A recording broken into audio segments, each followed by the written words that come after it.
হরি বল। আজকে আমরা একেবারে সুন্দর করে মানে আজকে যে লীলাটা আস্বাদন হবে, আমি অনুরোধ করব আপনাদের মনে মনে ওই ধিন ধিন করে নাচা হবে, এই অভিরুচিটাকে ধ্বংস করার চেষ্টা করুন।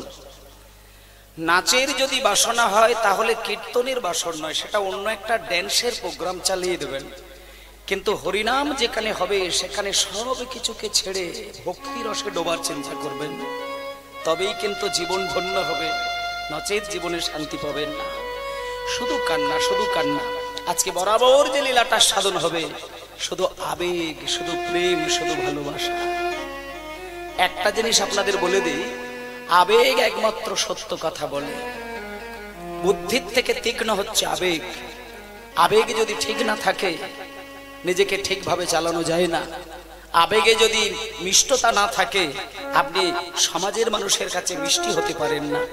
একজন রাজা, একজন নেতা, একজন মন্ত্রী, তার আবেগ যদি তেতো হয় সমাজের মানুষ তাকে শ্রদ্ধা সম্মান দেবে দূর থেকে, আড়াল থেকে, কিন্তু সম্মান করবে না।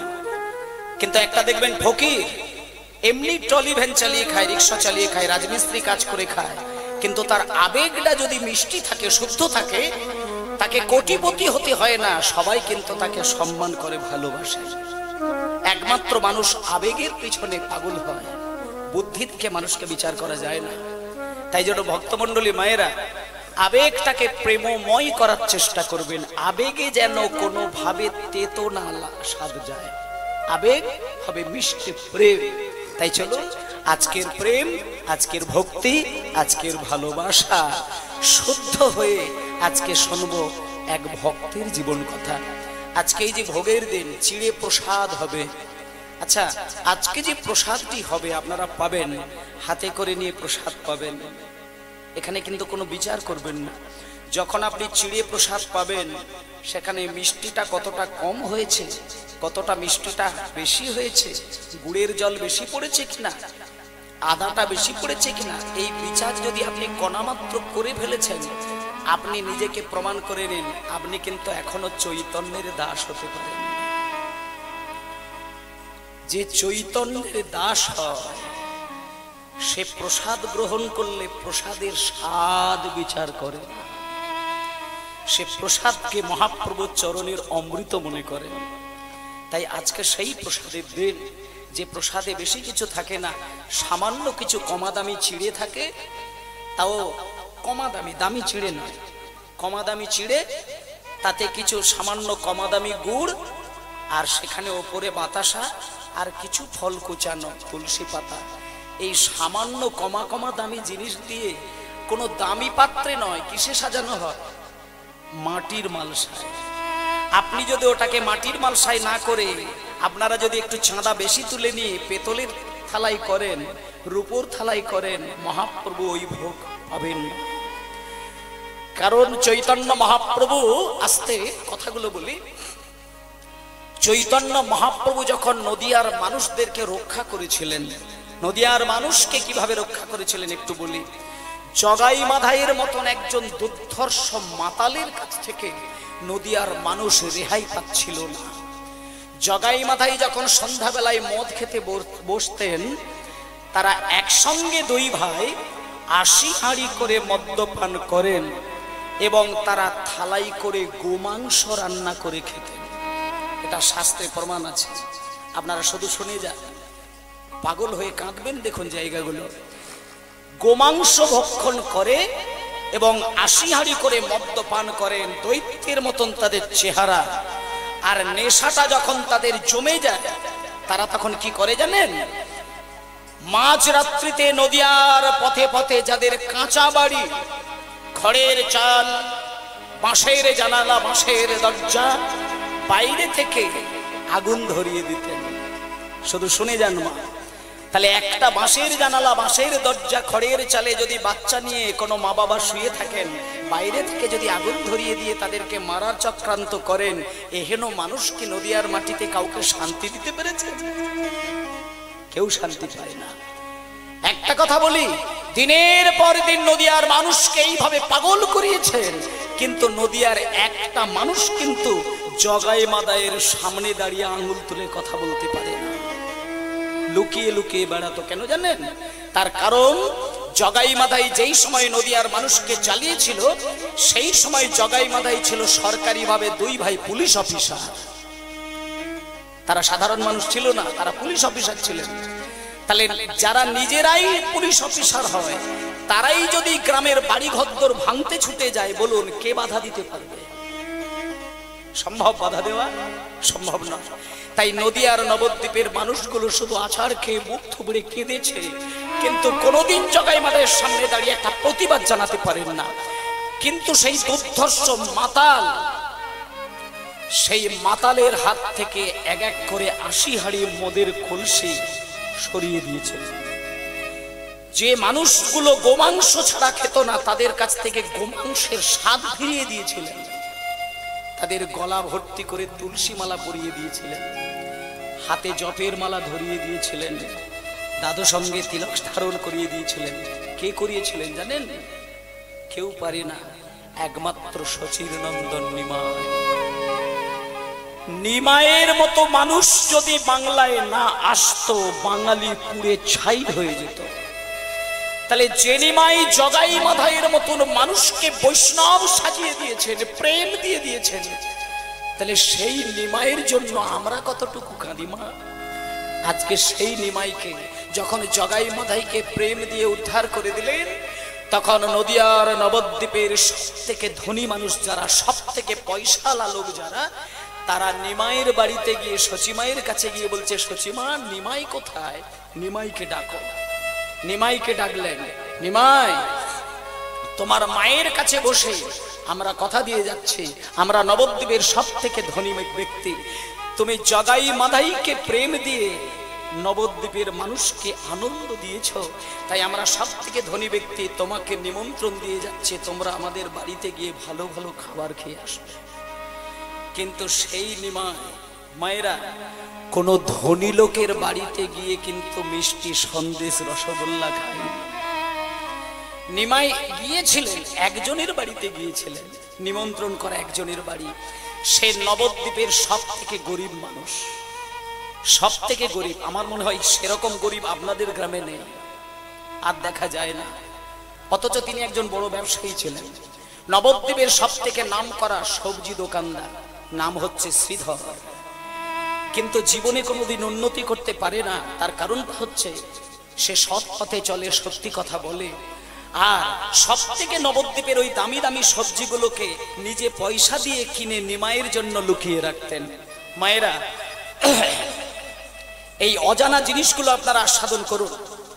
আজকে সেই শ্রীধর করেছে কি, মহাপ্রভুর জন্য দামি দামি সবজিগুলোকে আড়ালে করে রেখে দিয়ে নিমাইয়ের বাড়িতে পৌঁছে দিয়ে নিমাইকে সেবা করতেন। হরিবোল হরিবোল হরিবোল, নিতাই গৌর প্রেমানন্দে হরিবোল। সবাই বলে বলুন, নিতাই গৌর প্রেমানন্দে হরিবোল হরিবোল হরিবোল। এদিকটা তাকান, এদিকটা, এদিক। একই মন দুদিক ছুটলে হবে না, একদিকে থাকবে। নগর কীর্তনে বেরিয়েছে, ওরা ওদের মধ্যে থাকবে, আপনারা ওদিকে নয়। আপনারা নীরব হয়ে শুধু আমার দিকে তাকান, আর ধ্যানটা নিতাই চরণে দিয়ে যান। শুনুন, আজকে চৈতন্য মহাপ্রভুকে নিমন্ত্রণ দিয়েছেন নবদ্বীপের সব থেকে ধনী ব্যক্তিরা, কিন্তু নিমাই কিন্তু কোন ধনী লোকের নিমন্ত্রণ রক্ষা করেননি। তিনি একজনের বাড়িতে গিয়েছিলেন, যার চালটা ছাইবার জন্য যে খড়ের দরকার, সেই খড়টুকু কিনতে পারত না। একটা অতিথি এলে তাকে যে মিনিমাম একটা ছেঁড়া চাটাই বসতে দেওয়ার দরকার, সেই চাটাটুকু তার কেনার পয়সা ছিল না। কাউকে জল খেতে দিলে যে একটা গ্লাস দেওয়ার দরকার, সেই গ্লাসটুকু তার ভালো ছিল না। সেই নাম হলো শ্রীধর। শ্রীধর নিমন্ত্রণ দিয়েছিল নিমাইকে, নিমাই আমি নবদ্বীপের ধনী ব্যক্তিদের মধ্যে পড়ি না, কিন্তু তোমাকে আমি ভালোবাসি। তুমি জগাই মাদাইকে উদ্ধার করেছো বলে আমি তোমাকে নিমন্ত্রণ দিলাম, যদি যাও আমার বাড়িতে যাবে, আমি কিছুই দিতে পারবো না, যতটুকু পাবো ততটুকু সেবা দেব। এই বলে নিমাই কোনো কোটিপতির বাড়িতে গিয়ে কিন্তু সেবা পায়নি। নিমাই শ্রীধরের বাড়িতে গিয়ে মাটিতে বসে ভাঙা গ্লাসে এক গ্লাস জল খেয়ে নিমাই বাড়িতে এসেছে। নিমাই কোনো রাজা জমিদারের প্রসাদ গ্রহণ করেন না। নিমাই শুধু গরিবের ভিক্ষা করা সম্পত্তির দিকে বাহু বাড়িয়ে ছুটে যায়। তাই ভক্তমণ্ডলী মা ভগবানের স্বভাব এই জায়গায়। রাজা জমিদারের সম্পত্তিতে উনি দৃষ্টি দেননি, তিনি রাজা জমিদারের অন্ন ছেড়ে দিয়ে ভিখারির অন্নের প্রতি তার লালসা বেশি থাকেন। আর সেটাই আজকে হয়। আজকে কলিযুগে যেখানেই ভোগ হচ্ছে দেখবেন মাটির মালসাই ভোগ সাজানো হয়। কেন মাটির মালসাই ভোগ হয়? আজকে চলুন সেই লীলা আস্বাদন করব আমরা মন প্রাণ দিয়ে। সবাই মিলে একবার চলুন সেই জায়গায় যাই। ভজ রাধা কৃষ্ণ গোপাল কৃষ্ণ কৃষ্ণ কৃষ্ণ বল মুখে মনরে। ভজ রাধা আনন্দে হরি বল কৃষ্ণ কৃষ্ণ মুখে মনরে। ভজ রাধা কৃষ্ণ গোপাল কৃষ্ণ কৃষ্ণ কৃষ্ণ মুখে মনরে। নামে বুক ভরে যায় অভাব মেটায়। অভাব মিটা নামে বুক ভরে যায় অভাব মেটায়। অভাব মিটা আর স্বভাব জাগায় মহাসুখে। একবার ভজ রাধা কৃষ্ণ হরি হরি হরি হরি বল। কৃষ্ণ কৃষ্ণ কৃষ্ণ মুখে মনরে। গোপাল কৃষ্ণ কৃষ্ণ কৃষ্ণ মুখে মনরে। আর হরি দিন বন্ধু চিরদিনের বন্ধু। হরিদিন বন্ধু চিরদিনের বন্ধু। আর হরি দিন বন্ধু চিরদিনের বন্ধু। হরিদিন বন্ধু চিরদিনের বন্ধু। জীবের চির সুখে দুঃখে হরি হরিদিন বন্ধু চিরদিন বন্ধু। জীবের চির সুখ দুঃখে। আমার ভজনারে আন্ধ চরণার আমার ভজনা অন্ধ চরণার বিন্দ। ভজনা অন্ধ চরণার বিন্দ। আর দুস্তর মায়ার বিপাকে। একবার ভজ রাধা কৃষ্ণ গোপাল কৃষ্ণ কৃষ্ণ কৃষ্ণ মুখে মনরে। ভজ রাধা কৃষ্ণ গোপাল কৃষ্ণ কৃষ্ণ কৃষ্ণ মুখে মনরে। ভজ রাধা কৃষ্ণ। মধুময় শ্রীধাম বৃন্দাবন ধাম কি মধুময় শ্রীধাম বৃন্দাবন ধাম কি মধুময় শ্রীধাম বৃন্দাবন ধাম কি। মায়েরা, আজকে আমরা সবাই মিলে বৃন্দাবন ধামে হাজির হলাম। এইবার বৃন্দাবনে গিয়ে দেখব যে ঠিক কেমন করে ভালোবাসাটা ভগবানকে বাসা যায়। আজকে ভগবানের সাথে সবাই লীলা করেছেন, সবাই খেলা করেছেন, কিন্তু ঠিক প্রাণ দিয়ে ভালোবেসেছেন কে? একজন, যার ভালোবাসার কথা ইতিহাসের পাতায় স্বর্ণাক্ষরে লেখা রয়েছে। ওমা, বিশেষ করে একটা কথা বলি, মনে করুন এখানে যারা আছে সবাই তো এককালে আমরা 3 বছর 4 বছরের বালক বালিকা ছিলাম। ঠিক ওই 2-3 বছর 5 বছর 7 বছর বয়সের যে বন্ধুত্ব যাদের সঙ্গে ছিল, সেই ছোটবেলার বন্ধুর গভীরতা কিন্তু কোনোদিন কাটে না। আপনি যতই চাকরি জীবনে বড় বড় অফিসারের সঙ্গে বন্ধুত্ব করেন, সেই বন্ধুর ভালোবাসা আর সেই 5 বছর বয়সের বন্ধুর ভালোবাসার প্রেম কিন্তু একই মাত্রায় থাকে না। 5 বছর 10 বছর বয়সের যে বন্ধুত্ব, সেটা মৃত্যুর ক্ষণ পর্যন্ত কিন্তু পাগল করে কাঁদিয়ে দিতে পারে। আজকে সেই ভালোবাসা। একজন 5 বছর বয়স, সেই কৃষ্ণ ছাড়া কিচ্ছু জানে না। আরেকটা কথা বলি মা, ভালোবাসাটার প্রমাণ হয় কি করে জানেন? ভালোবাসাকে না দুটো জাতে ভাগ করা যায়। মনে করুন আজকালকার দিনে এই যে ছেলে মাকে ভালোবাসে, মা ছেলেকে ভালোবাসে, দাদু নাতিকে ভালোবাসে, নাতি দাদুকে ভালোবাসে, ছেলে মেয়েকে ভালোবাসে, মেয়ে ছেলেকে ভালোবাসে, এই যে প্রেম ভালোবাসার যোগ। এইখানে একটা কথা বলার আছে, ঠিক ভালোবাসা কাকে বলে? শাস্ত্র বলছে যে ভালো তুমি সত্যিকারের বেসেছো কিনা তার প্রমাণ হবে একটা জিনিসে। কিসে? না, ভালোবাসাকে মূলত দুটি শ্রেণীতে ভাগ করা হয়। একটা হলো বিষয় জড়ানো ভালোবাসা, আরেকটি হলো আশ্রয় জড়ানো ভালোবাসা। যে ভালোবাসা ভালোবাসতে গিয়ে, যে ভালোবাসার মধ্যে কিঞ্চিত স্বার্থ থাকলেও থাকতে পারে, তাকে কিন্তু প্রেম বলে না, তাকে বলে বিষয় জাতীয় ভালোবাসা। যেমন মায়েদেরকে বুঝিয়ে দিই, মায়েরা একটা বেশি করে বুঝতে পারবেন। মনে করুন আপনি একটা ছেলের জন্ম দিলেন, 10 মাস 10 দিন ছেলেটাকে গর্ভে ধারণ করে রাখলেন। দেখুন ছেলেটা মেয়ে হবে কি ছেলে হবে, কানা হবে কি খোঁড়া হবে, এটা কি কোনো মা পেটে থাকাকালীন বাইরে থেকে বুঝতে পারেন? কেউ বুঝতে পারেন না।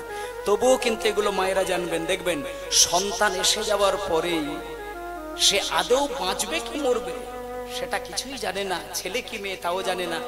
কিন্তু যেহেতু গর্ভে সন্তান এসে গিয়েছেন, অমনি ভেতর থেকে বাইরে থেকে তার ভালোবাসার প্রকাশ হয়ে যায়। নিজের অঙ্গে হাত বোলায় আর সন্তানের প্রতি ভালোবাসাটা অর্পণ করেন।